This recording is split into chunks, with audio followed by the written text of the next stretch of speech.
But at any rate, we're going to get to Burgess in a few minutes. We have an amazing new Ben Burgess song from the genius, the best, Napoleon the Legend. But we talked about this a little bit with Liz, but guys, stop. No one in this audience is doing this, but this will spread. Standing Andrew Cuomo is embarrassing. It is the most embarrassing thing imaginable. And it really does show. Like, I still think that there are meaningful differences that translate to life between, neoliberal liberal tendencies and neoliberal right-wing tendencies. Okay. So I'm going to be honest about that. But it's really clarifying for how many people, like, they don't care who dies. They don't care what the actual material impacts are, as long as they are aesthetically soothed. And let's just be really focused here. Andrew Cuomo is still trying to cut Medicaid in this state. Mm-hmm. He has said he will not support Senator Gianaris's rent pause bill. He's said literally stopping evictions will give people some relief, which is basically like temporarily taking a gun off of somebody's head and still putting them financially in the hole. This is a guy who's actually pretty unpopular here. He's wretched. Let me just read this briefly. Cuomo won't back down on Medicaid cuts, even if it means spurning billions in coronavirus aid.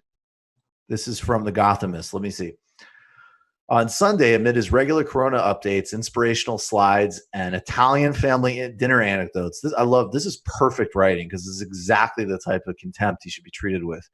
Governor Andrew Cuomo was asked to respond to New York Senator Chuck Schumer's charge that the governor was rejecting billions in federal funding from emergency federal COVID-19 legislation simply because Cuomo wanted to tinker with the state's Medicaid system.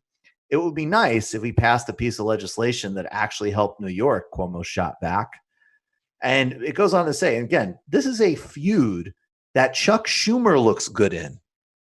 Just let that come through.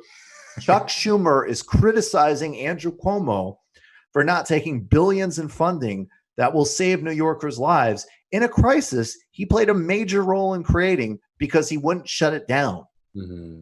So you can put him in the same sentence with Donald Trump, with reckless endangerment that's costing people's lives. And watching the worship of him is, and again, I think it is very likely Andrew Cuomo is the Democratic nominee, like extremely likely. And people need to, at the very least, this is something where that basic petty Twitter type stuff of like, just let people know they should be embarrassed if they're praising him. I think so. Absolutely. And it's like, that's been his legacy in New York State from the beginning too, is just trying, he's used New York City's funding, for things like public transportation as leverage for his own personal gain, because he knows that it plays well in the state, sometimes starving off the city itself. I just wanted to add too, it's like, we really need to be hitting this as much as possible, because it might seem a little bit, obscure and just sort of silly outright. But, a lot of people very much are like wanting to see, like, people really right now are looking for a leader and looking for answers. People are very frightened. Obviously, Donald Trump's not going to give that. Cuomo is going to pretend to be a TV presidential character while being one of the worst political actors, in statewide Democratic parties in New York State. I think, we definitely need to remember that. And two, I think just like as a long-term strategy, this is something that we need to find a line on for people, because for the average political consumer, like let's say you're just somebody in North Carolina who's like a, resistance Democrat. When Cuomo, this person, comes onto the national stage, it becomes very promising or interesting to them. And then they see the Bernie Sanders people just immediately attack this person. Right. This is where there's this kind of political disillusionment that I think we're going to have to find a way to break through. Right. Because they just see us as sort of like swiping away some hope or an answer in a crisis situation.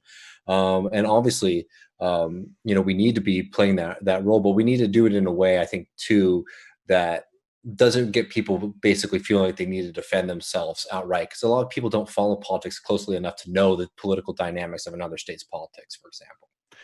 100%. Do you have something, Matt? No, not really. I do like that point though of what at a certain point it's less about what you know about Cuomo and more about how best to convey it to people, right? Like this whole I knew about this before you guys. How could you do this, right? That's not super helpful. It might feel good, but yeah, I think it more suits you in ways that aren't really political. Yeah, and there's always just, I keep emphasizing this, but it's just like there is a really, really big difference between, like, even if, like, there's plenty of normal people that have obnoxious, stupid opinions, and you got to deal with them differently than a TV host, you know, like, or somebody. I mean, look, somebody might write for Jezebel or whatever, and frankly, basically have the political knowledge of a normal person, but they've got a platform. But I think that what David's saying is really true, because I think there's plenty of people who, if they understood Cuomo's record, they would be totally appalled. It's the difference is normal people looking for psychological comfort and dealing with that versus people with platforms explicitly ignoring the fact that everyone knows that Andrew Cuomo is trying to cut Medicaid. The whole thing with his brother is farcical. That they get on CNN, it's ridiculous. If the Republicans were doing that, the resistance Democrats would be calling like for the DOJ to like disband CNN, because think of all the questions that he will never ask his own brother, but instead like it's like mom likes me more bullshit, right? Just kitsch basically. And I'd also just add too that, we also need to make sure that we push back against any of the kind of like, especially, if you do consider a possibility where the Democrats might consider putting Cuomo up against Trump. We need to push back against this idea that, Cuomo is from a different world than Donald Trump, because Cuomo is somebody who was born into an incredible amount of privilege, literally the son of a governor, who oftentimes tries to act as if he, sort of came from nothing, rags to riches story, which is absolutely not the case for him. No, yeah, totally. There's a lot, and we need to also be pushing that nipple ring picture too, though, because there's a lot. What's going on there? Dude, I usually miss stuff like that, man, but that looked legitimately really it's on there's actually other angles of that, and it's on both nipples. It's either a really good it's like I think Photoshop. Like there has to be some money on it being some sort of weird old man sort of girdle device. I cannot or something. Wait till we see a resistance person being like, it's not a nipple ring, it's Russian bots.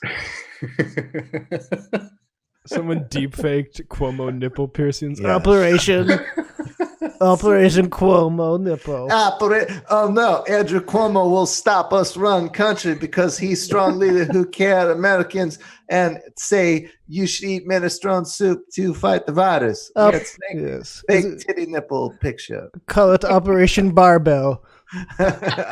Operation Barbell. I always say that if Putin really was what these people think he is, he's probably earned the right to run the world.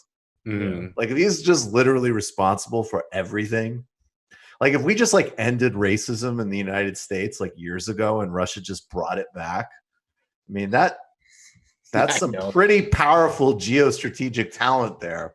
Yeah, I mean at that point Putin should be king of the world. Putin should be king of the world. I still think we should use that against Biden too. I mean, just if we're going down that road, I just think we should just start weaponizing that and just say, because Tulsi endorsed whatever. We could just make it up at this point. We should just start throwing out baseless accusations about Russians being behind Biden's rise or whoever our political enemy is, as long as they're still doing that. You just watched a Michael Brooks show video. Subscribe to get them all. Why wouldn't you? Don't be foolish. Click subscribe below and become a patron as well. Patreon.com/TMBS. Thanks, everybody.